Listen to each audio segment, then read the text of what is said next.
I didn't walk into marriage expecting perfection. I knew life would get messy.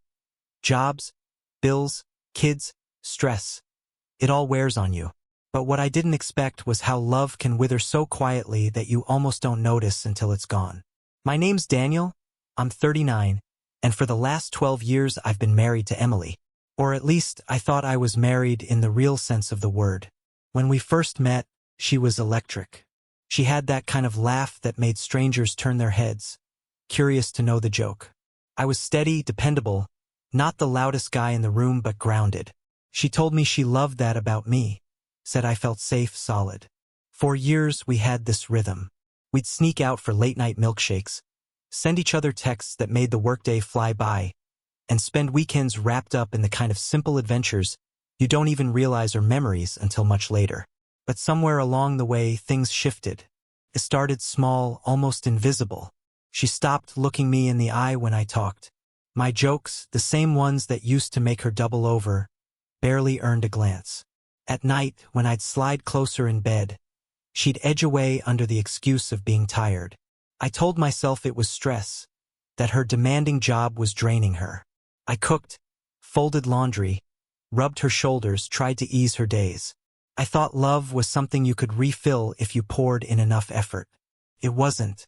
Every attempt I made felt like knocking on a locked door. A kiss turned into a cheek brush, a hug into a quick pat on the back. And the silence, God, the silence, grew heavier each week. The breaking point came on an ordinary evening. We weren't fighting. We weren't even talking. The TV flickered in the corner. Her legs curled under her as she scrolled through her phone. I sat down, took a breath and said, "Emily, can we talk?" She sighed like I'd interrupted the best part of her life. "What is it now?" she asked. "I miss us," I said quietly. "I miss being close to you." She didn't even flinch. She looked right at me, her eyes flat, and said, "I have no desire for intimacy. Not with you. Not anymore." Her words landed with the weight of a hammer, but she delivered them like she was reading off a grocery list. No anger, no hesitation, just cold finality. My chest tightened, my mouth went dry, and for a moment I just stared at her, searching for even a flicker of softness in her face. But she turned her gaze back to the glowing screen in her hand, thumb scrolling as if I wasn't even sitting there. That was the moment something inside me snapped. Not in rage, rage would have been easier. It was a snap of clarity, the kind that strips away denial in an instant. I realized I was the only one still trying to resuscitate something long dead. So I stood up. No shouting, no slamming doors. I just walked to the bedroom, pulled out a duffel bag, tossed in a few clothes, my toothbrush, my phone charger. She didn't ask where I was going. She didn't even look up. The silence was louder than any fight could have been. When I reached the front door, I heard a voice behind me, but it wasn't hers. "Hey, wait," someone said. I turned. Standing at the edge of the hallway was Claire, her best friend. She must have come in while I was packing. I hadn't even noticed. Claire looked nervous, her hand half raised as if she wanted to stop me but wasn't sure she should. I froze, my hand still on the doorknob. "She doesn't mean it like that," Claire said softly. "She's been struggling. There are things you don't know." I almost laughed.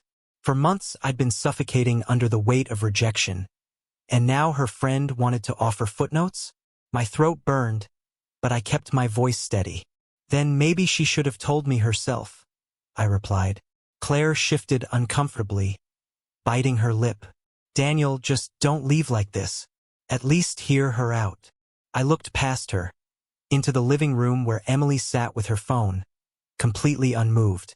Not a single sign that she cared if I stayed or left. "There's nothing left to hear," I said finally. She already told me everything I needed to know. But Claire didn't step aside. Her eyes met mine, urgent now. "No, Daniel. You really don't know everything. Please, just listen." For a moment I hesitated. Not because I doubted my decision to walk out, but because Claire's tone carried something different.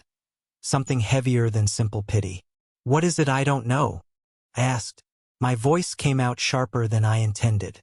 Claire glanced toward Emily, who still hadn't looked up, then back at me. She's been seeing a doctor, she whispered.